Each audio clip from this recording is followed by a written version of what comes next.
Mesdames et messieurs, bonjour et bienvenue à cette émission spéciale de Téléhandicap. Il y a toujours un départ quelque part pour atteindre nos objectifs, surtout dans le bénévolat. Il y a toujours une action qui se développe très jeune dans nos émotions à force de voir, de vivre et de côtoyer de très proches des personnes vulnérables. Finalement, il y a toujours une décision qui se prenne avec conviction pour consacrer sa vie professionnelle et humaine à des personnes qui ont besoin de nous, mais qui sont à la fois une leçon de sagesse pour nous. Sans plus tarder, il me fait grand plaisir d'accueillir aujourd'hui Monsieur Jasmin Lemieux-Lefebvre, coordonnateur du réseau citoyen Vivre dans la dignité. Monsieur Lemieux-Lefebvre, bienvenue à cette émission spéciale. Bonjour, Monsieur Coury, ça me fait vraiment plaisir d'être avec Merci. Votre carrière est si impressionnante que vous êtes et que vous faites partie de ce courant vivant de nos jours qui relève de ce mouvement mosaïque dans le but de sortir cette population vulnérable de l'obscurantisme dans le but d'atteindre un équilibre dans une société inclusive. Voulez-vous, s'il vous plaît, nous parler de votre jeunesse qui vous a amené à naviguer dans ce nouveau monde? On vous écoute. vous. Bon, alors moi, je suis un petit gars de Québec, donc grandi à Cap-Rouge. Et puis, je suis enfant unique. Dans ma famille, on a toujours eu, je dirais, des valeurs d'aider les autres dans le besoin. Ça a toujours été très, très fort. Donc, ça m'a habité. Donc, je voulais que dans ma carrière, elle soit beaucoup inspirée de sens, de cause. J'ai étudié en communication publique. Je voulais promouvoir des choses. J'ai hésité entre le journalisme puis la promotion de marketing pendant longtemps. Mais le journaliste, souvent, on doit couvrir par langue négative, voir qu'est-ce qui ne va pas. C'est pas toujours comme ça, mais surtout quand on débute, on doit passer par ce temps-là.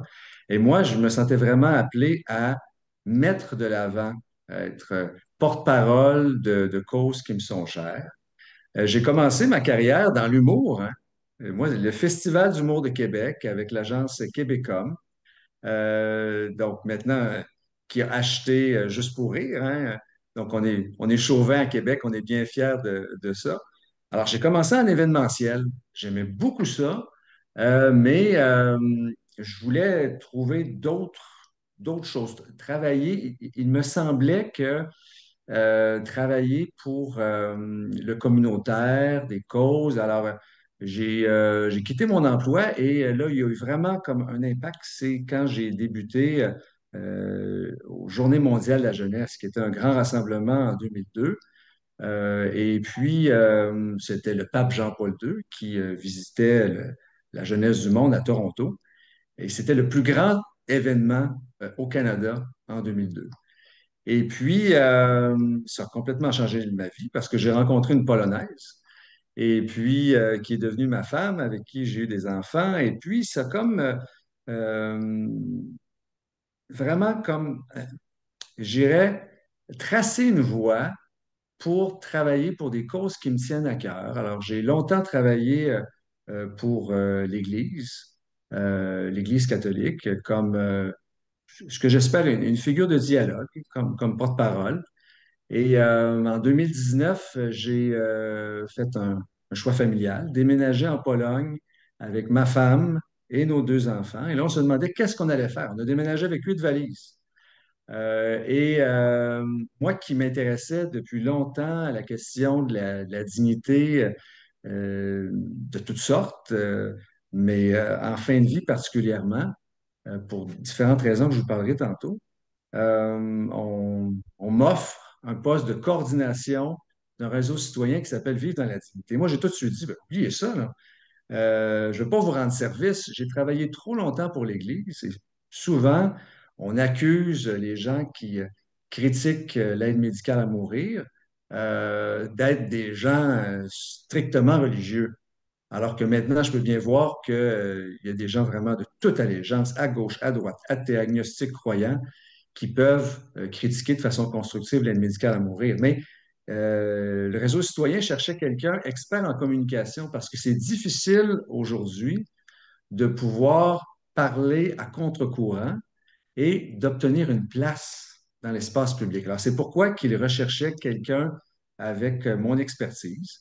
Et la pandémie est arrivée et je dirais la démocratisation du travail à distance, c'est fait que là, c'est tout naturel. Alors, 3 mois par année, je travaille sur le terrain au Québec, des rencontres, tisser des réseaux, participer à différents événements.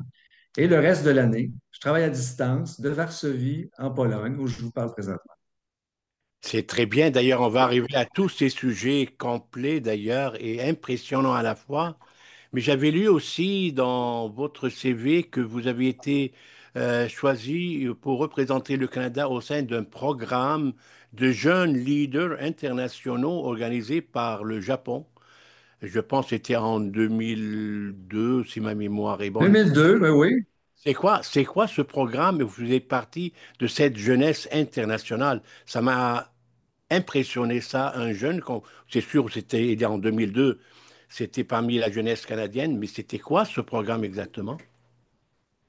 Alors, le bateau pour les jeunes du monde, Le qui est bateau, oui. utilisé surtout avec son terme anglophone Ship for World Youth, c'est un programme, à mon avis, c'est le meilleur programme jeunesse au monde. Mhm. Parce que le gouvernement japonais offre chaque année à des jeunes leaders d'un peu partout à travers le monde d'embarquer sur un bateau de croisière avec les jeunes leaders japonais et de se retrouver comme ça 6 semaines à avoir une expérience interculturelle. C'est organisé avec l'Université des Nations Unies, son chapitre qui est à Tokyo. Et donc, le Japon, chaque année, invite une douzaine de pays. Alors, le Canada, bien sûr, n'est pas invité à chaque année, mais cette année, le Canada est invité. Cet été, il y a eu un recrutement. Alors, on va annoncer bientôt qui va être le prochain groupe de jeunes Canadiens qui vont participer à ce voyage. Et puis, quand je l'avais fait en 2002, imaginez le périple, là. Tokyo, après, on prenait l'avion, on embarquait dans le bateau de croisière à Singapour. On traversait la mer de Corail jusqu'à Cairns en Australie, Honolulu, Vancouver, on revenait à Honolulu. Et les liens que j'ai faits, je les garde encore aujourd'hui parce que c'est comme une famille, c'est les jeunes qui participent à ce Ship for World Youth. Et c'est tout à l'honneur du Japon qui, après, bon, on a fêté les malheureux anniversaires de Hiroshima, Nagasaki. Il y a vraiment un esprit de paix, comment vivre ensemble. Et ça a été, pour moi, je dirais, très important dans la façon d'entreprendre le dialogue avec des gens qui ne pensent pas toujours comme nous. C'est très bien. Et surtout avec l'Université des Nations Unies, un monde que j'ai connu durant une dizaine d'années, avec l'Association canadienne pour les Nations Unies. Même à Québec, j'étais le président de l'association dans la ville de Québec et vice-président au niveau canadien. Et je connais très bien cette spécificité de cet engagement d'un certain âge pour avancer parce que ça crée inévitablement un avenir sûr et certain pour le jeune. Et je Oui, suis conscient de ça avec cet engagement à l'échelle internationale en étant jeune, jeune enfant ou jeune étudiant qui va de l'avant. C'est impressionnant ça et c'est vrai, on connaît très bien les résultats aujourd'hui, on les voit. Maintenant, on va aller directement dans le but de notre conversation et de notre émission qui relève de cette dignité dont vous venez d'en parler un petit peu. Donc, votre réseau, vivre dans la dignité, c'est un mot que j'ai toujours admiré et qui m'a toujours impressionné et qui était quasiment le guide de ma vie personnelle et je ne vous le cache pas. Donc, ça, votre mouvement, c'est un mouvement citoyen, c'est un mouvement québécois à but non lucratif qui n'a aucune affiliation ni religieuse ni politique. Je pense qui a été créé en 2010, si ma mémoire est bonne. oui. Je voudrais savoir de vous, quels sont vos objectifs à l'intérieur de cette mission et de cette vision de ce réseau Vivre dans la dignité. On vous écoute. Tout d'abord, c'était créé dans un contexte particulier. C'était en amont de la commission Mourir dans la dignité, qui explorait la possibilité d'ouvrir la voie à une forme d'euthanasie. À ce moment-là, on n'avait pas encore choisi le terme québécois d'aide médicale à mourir, loi adoptée là, depuis 2015. Et c'est des médecins, des citoyens, beaucoup de gens qui œuvraient en soins palliatifs qui se disaient il y a une incompatibilité entre la nature des soins palliatifs, qui n'est de jamais hâter ni retarder la mort, euh, et les formes d'euthanasie.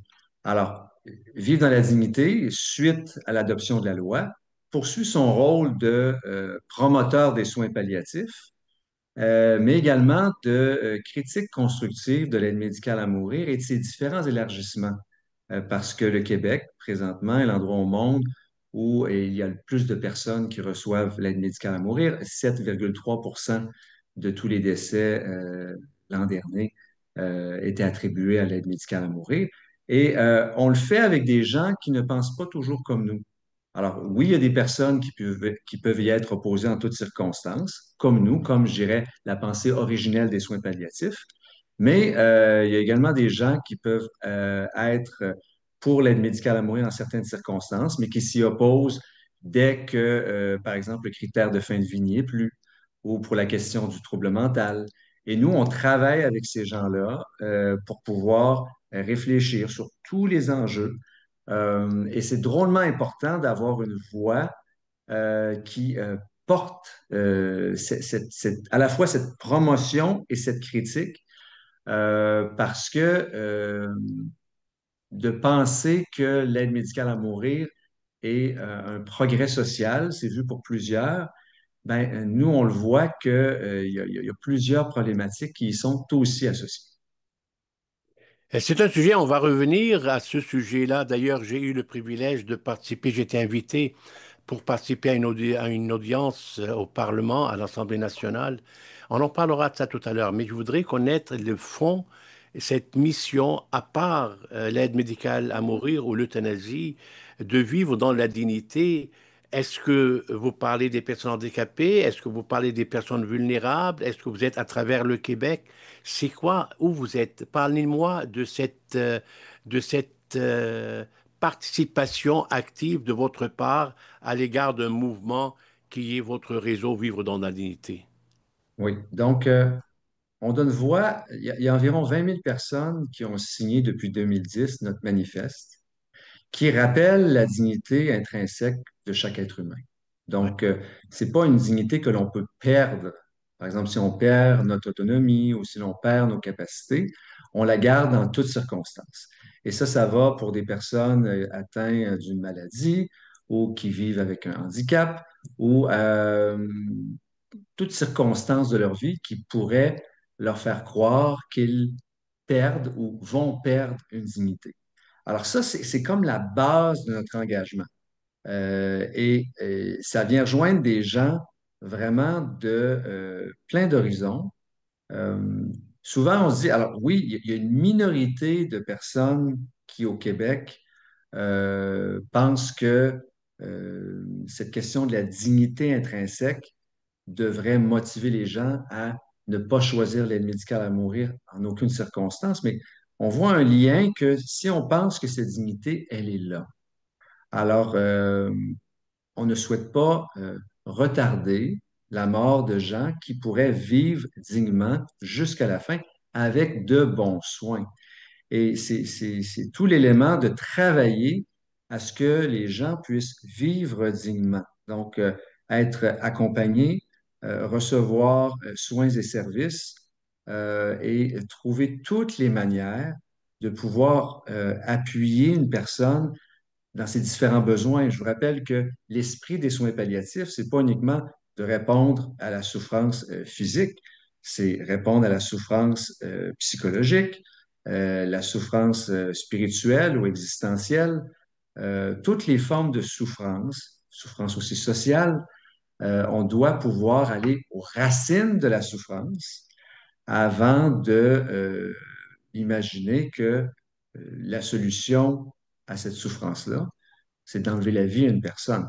Alors, c'est notre esprit, c'est notre philosophie qui fait que moi, je suis très, très fier d'être associé à un tel réseau citoyen. Est-ce que vous êtes seulement à Québec ou vous êtes à Montréal et ailleurs? Vous êtes seulement à... Alors, nous avons des membres partout au Québec Oh, et nous travaillons, alors, notre rôle est québécois, mais c'est notre rôle aussi d'être en dialogue avec des réseaux associés au Canada anglais, mais également dans la francophonie et à l'international. Et beaucoup de gens s'intéressent maintenant à ce qui se passe au Canada et au Québec, du fait notamment que c'est l'endroit où, comme je vous le disais, il y a le plus d'administration d'aide médicale à mourir au monde. Les gens veulent savoir pourquoi. Alors, on réfléchit avec ces différents groupes. Alors, on ne garde pas le cœur de notre travail, c'est pour le Québec, mais on y réfléchit avec des gens d'un peu partout sur la planète. et vous êtes reconnu par le gouvernement? Alors ça, c'est une bonne question. Alors, on est reconnu à savoir que nous sommes en lien avec les gouvernements, les différentes instances.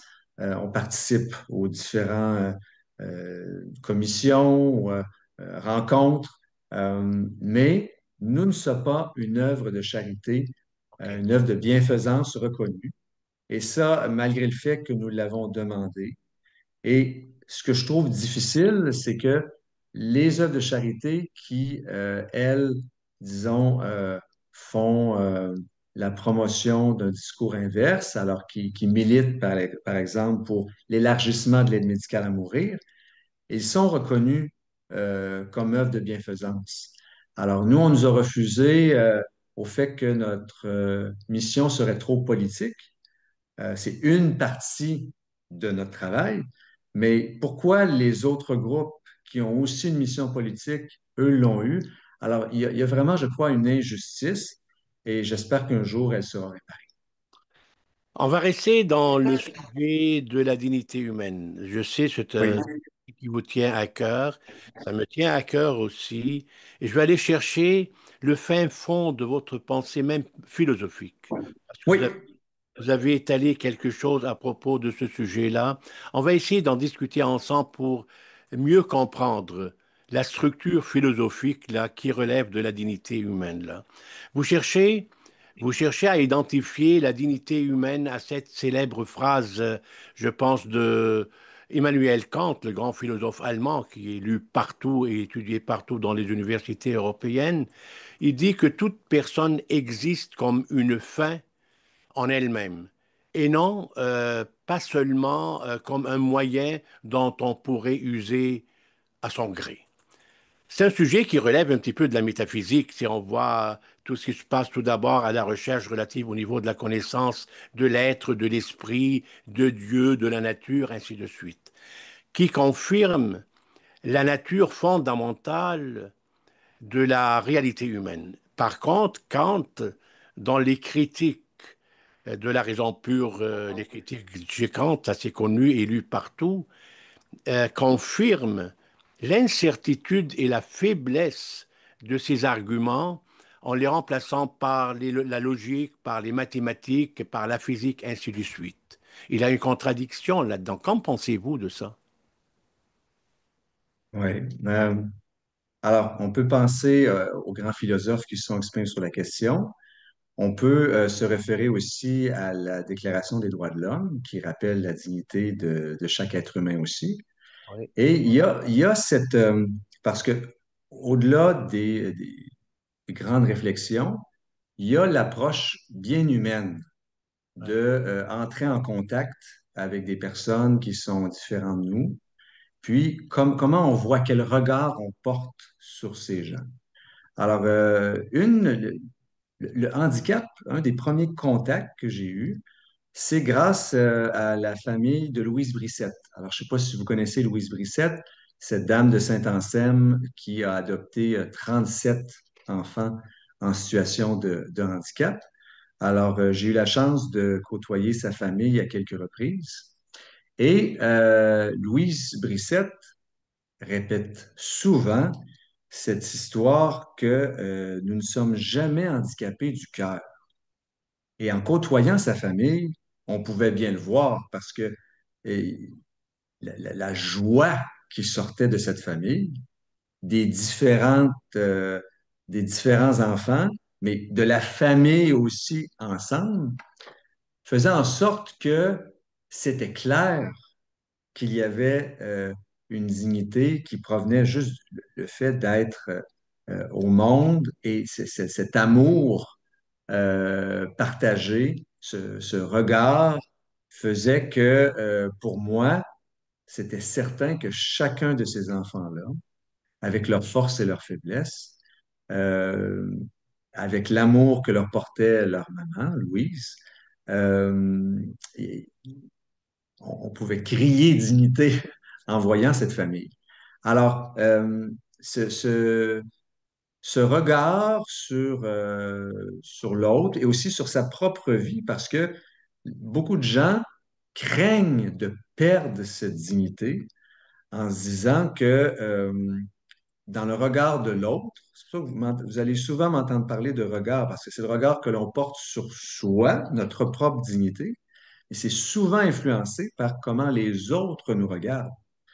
C'est pour ça que souvent, il y a des grandes fluctuations dans la façon dont on peut se percevoir euh, en fin de vie ou à des situations délicates de notre vie où là, on a des situations difficiles qui viennent suite à un accident ou une dépression venant, faisant suite à la rupture d'une relation, un départ. Alors, devant tout ça, euh, la façon dont les autres vont nous aimer, nous regarder, on peut vraiment prendre des gens et les amener à réfléchir sur leur dignité et repenser le regard qu'ils ont sur eux. J'aime beaucoup les travaux d'un professeur universitaire de l'Université du Manitoba, Harvey Chochinov, qui est un médecin de soins palliatifs aussi, qui travaille beaucoup sur la thérapie de la dignité. Hmm. Et ça serait merveilleux si on avait un peu plus de temps dans notre réseau de la santé pour pouvoir accompagner les gens parce que souvent, il va y avoir des différents maux, alors des maladies physiques, des déficiences physiques qui vont arriver, qui vont nous mener dans les différents corridors des réseaux de la santé. Et je remercie tous ceux et celles qui travaillent d'arrache-pied pour pouvoir accompagner, aider, soulager ces personnes. Mais malheureusement, on a peu de temps à leur accorder à réfléchir sur des questions de est-ce que on pourrait voir comment redonner la dignité à ces personnes-là, même s'il y a des thérapies qui existent, qui ont été testées et qui font des petits miracles. Exactement ça. On va rester un petit peu dans le même domaine, mais on va bifurquer pour aller voir ce qui se passe avec les personnes handicapées. Vous savez, Téléhandicap relève d'une idée de l'Association de paralysie cérébrale du Québec pour parler de tout handicap confondu, Oui, et ailleurs, là. Parce que ce sont des personnes, on donne une voix aux sans-voix. C'est la raison pour laquelle on va aller là-dedans, de l'avant là-dedans, pour mieux comprendre aussi cette réalité qui relève des personnes handicapées. Parce que vous avez parlé, et vous parlez toujours du handicap sans pauvreté. C'est C'est ce qui est en votre honneur d'appuyer une société inclusive et égale versus la Charte universelle des Nations unies, ce qui est tout à fait normal et honorable à la fois. Vous parlez aussi d'une situation qui relève de l'aide médicale à mourir. On retourne sur ça là-dessus parce que c'était un sujet très important il y a 2 ans à peu près, avec laquelle j'ai eu le privilège, comme je vous ai dit, d'être invité à une audience à l'Assemblée nationale pour débattre un sujet seulement et spécifiquement qui relève des personnes vivant avec la paralysie cérébrale. Ça veut dire que c'est un handicap physique et ce n'est pas un handicap intellectuel. Et c'était un honneur pour moi d'avoir donné ce privilège. On m'a donné ce privilège de présenter notre vision pour dire en 2 mots que qui suis-je maintenant pour décider à la place d'une personne aussi lucide que moi de sort de sa vie. Paraît-il que c'était bien reçu, cette audience. Maintenant, on va aller plus loin que ça.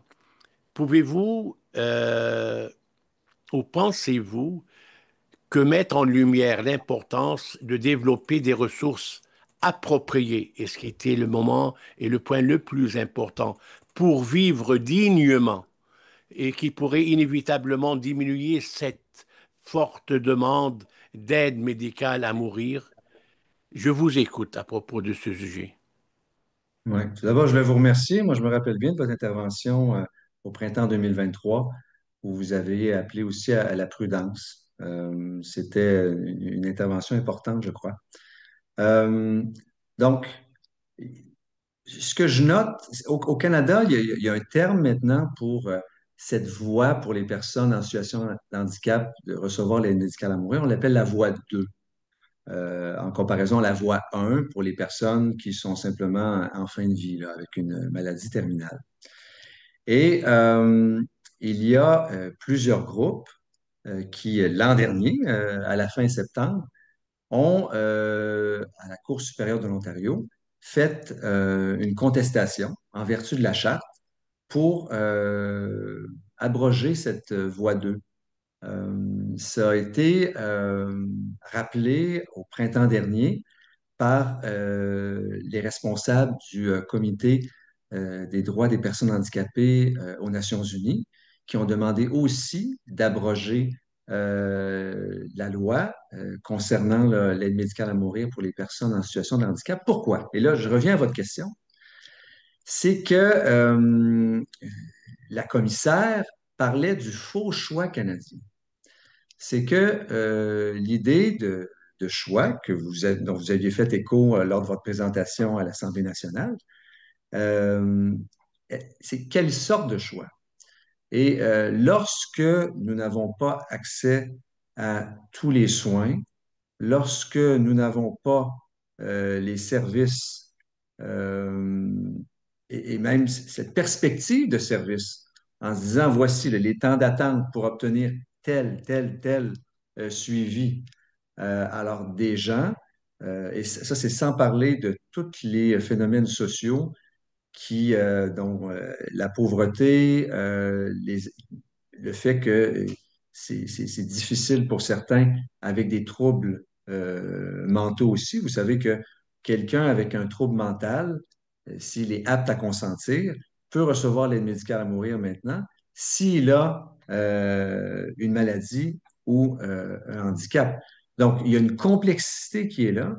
Et je me dis, s'il y a tant d'observateurs internationaux, et si au Canada, s'il y a un recours, il faut se questionner. Est-ce que le choix que l'on offre est un vrai choix? Alors, et ça, c'est à tout le monde de se poser cette question-là. Nous, à vivre dans la dignité, on est persuadé que c'est un faux choix. Dans le fond, on est complètement au diapason avec le, le Conseil le comité des personnes de défense des personnes en situation de handicap de l'ONU. Mais malheureusement, ce que je vous dis, il n'y a aucun média au Québec qui a choisi d'en faire part. Et c'était tout juste avant les élections fédérales. Alors, on se disait, pendant les élections fédérales, il va y avoir à tout le moins ici et là quelques points. Le seul parti politique qui a choisi de reprendre ce sujet, de dire, ben, on devrait abroger cette voie 2 de l'aide médicale à mourir, c'est le Parti vert qui venait faire mentir encore que ce serait uniquement peut-être une droite réactionnaire qui questionnerait les élargissements de l'aide médicale à mourir. Le Parti vert est un parti campé bien à gauche et de plus en plus, il y a des gens de gauche qui parlent de ces pressions douces. Hein, les gens qui se disent avec le temps, ben voilà, je perds espoir parce que je n'ai pas tout le soutien dont j'aurais besoin. Et comme on me propose l'aide médicale à mourir, parce que c'est le cas maintenant, hein, il y a 10 ans, on ne proposait pas directement l'aide médicale à mourir, mais maintenant, c'est présenté comme l'un des soins. Alors, à partir du moment où l'État propose l'aide médicale à mourir comme une situation valable, C'est sûr que pour beaucoup de nos contemporains, euh, c'est délicat de s'embarquer dans un choix qui peut mener à la mort. Alors, ce sont des questions très délicates et je comprends tout à fait le choix autonome de chaque personne, mais comme société, on se doit réfléchir sur la nature du choix. Je vais rester dans le même sujet avec une question extrêmement délicate. Oui, Vous avez une famille qui se partage l'année entre la Pologne, votre femme est polonaise de Varsovie, et vos enfants aussi. Vous passez 9 mois en Pologne et 3 mois au Québec. Donc vous avez un cœur partagé entre la Pologne et le Québec et votre famille aussi. Si on reste dans cette aide médicale à mourir, on sait très bien, et nous sommes conscients de la réalité des pays européens et des pays en voie de développement, que l'aide médicale à mourir n'est pas un sujet si fréquent qu'on développe et qu'on parle et qu'on discute dans nos conversations. Est-ce que, quelle est la définition de l'aide médicale à mourir en Pologne versus le Canada ou le Québec? Avez-vous une idée claire? Qu'est-ce qu'ils pensent les gens en Pologne à propos de l'aide médicale à mourir? c'est pas du tout sur le radar présentement cette question d'une forme d'euthanasie ou d'aide médicale à mourir. Il faut dire que la majorité des pays au monde n'offrent pas cette voie-là. Ce qui est intéressant aussi de noter au Canada, c'est qu'on a des statistiques maintenant sur l'origine des gens qui choisissent l'aide médicale à mourir. Et 96% des gens qui choisissent l'AMM, c'est comme ça qu'on l'appelle, Ouais. sont d'origine caucasienne. Oh, Ça parle beaucoup là, que seulement 4% provenant d'autres cultures, que ce soit de l'Afrique, de l'Asie, de l'Amérique latine, choisissent l'AMM. Alors, il y a un questionnement aussi face à l'international. Pour certains, je parlais avec des Africains, ils ne comprenaient pas du tout le principe. Pourquoi on voudrait retarder, euh, en fait, je vais revenir. Je parlais avec des amis africains qui ne comprenaient pas du tout le concept de l'aide médicale à mourir. Si on peut soulager la souffrance par différents soins, des soins palliatifs, alors qu'en Afrique, ils ont de la difficulté même à avoir des stocks de morphine, alors ils sont tellement surpris que dans un pays comme le Canada, où il y a là, pas de problème d'obtenir toutes les opiacés, les différentes formules pharmacologiques et les soins, les bons accompagnements, que des gens souhaiteraient provoquer la mort. Alors, il y a un élément culturel aussi qui doit être réfléchi, pas d'un angle de culpabiliser des personnes qui ont fait ce choix ou l'autre, mais simplement de voir qu'en société, il y a différentes cultures aujourd'hui qui voient l'accompagnement de la fin de vie. Par exemple, vous savez bien que dans plusieurs nations, on s'assure que la personne âgée va vivre jusqu'à la toute fin à la maison. Ça fait partie de la culture. En Pologne, d'ailleurs, pour la majorité des personnes âgées, ils vont être chez leur famille, ce qui fait qu'il y a beaucoup moins de résidences de personnes âgées. exact. C'est vraiment un concept qui étonne. Mais en même temps, au Québec, au Canada, on fait différemment les choses. Il y a des modèles extraordinaires, puis il y a des gens qui travaillent, que ce soit en CHSLD ou en résidence, pour pouvoir bien accompagner les personnes. Mais comment on peut faire le meilleur des mondes? Alors, avec notre façon de faire au Canada, qui est la nôtre, mais où on peut accompagner les personnes, le déplacement, d'être le plus près possible, que ce soit par les visites, mais également par l'engagement actif, là. Comment pouvoir aider, comment s'assurer qu'il va y avoir autour de la personne qui désespère un peu, un flot continu ou presque continu de personnes qui aiment cet homme, cette femme, pour pouvoir justement l'accompagner. Alors, je pense que quelle que soit notre culture, quelle que soit notre nation, il y a différentes façons qui sont toujours disponibles pour pouvoir aider à rappeler la dignité de nos proches. Exact, exact. C'est juste, c'est vrai, et c'est la conclusion dans les mentalités multiples de différents pays. Vous savez, nous sommes rendus presque à 200 pays dans le monde, mais moi je respecte toutes ces mentalités-là, que chacun fasse à sa manière sans faire le mal aux autres. Ça, c'est ma définition de la vie. Mais pour terminer avec une telle définition, vous savez, John Kennedy disait un jour, les droits de chaque homme, ou on peut dire de chaque personne, sont diminués lorsque les droits d'un seul homme sont menacés, ou d'une seule personne. Pensez-vous que notre société n'est pas assez engagée pour répondre adéquatement aux besoins urgents des personnes handicapées et vulnérables à la fois, qui représentent un pourcentage majeur dans notre société active? Si oui, avez-vous un message à envoyer aux autorités pour agir rapidement envers cette clientèle importante pour le bien et pour l'équilibre de la société? Alors, le message que l'on doit passer individuellement et collectivement à nos décideurs politiques, c'est que on se doit d'aller au maximum pour pouvoir mieux accompagner. On a vu dans les derniers mois les coupes qui ont été faits envers des personnes qui avaient besoin d'accompagnement. Je pense présentement au jeune Will Labrie qui, sur la côte nord, veut demeurer à la maison. Il ne veut pas aller à 2 heures, 3 heures de chez lui dans une maison des aînés.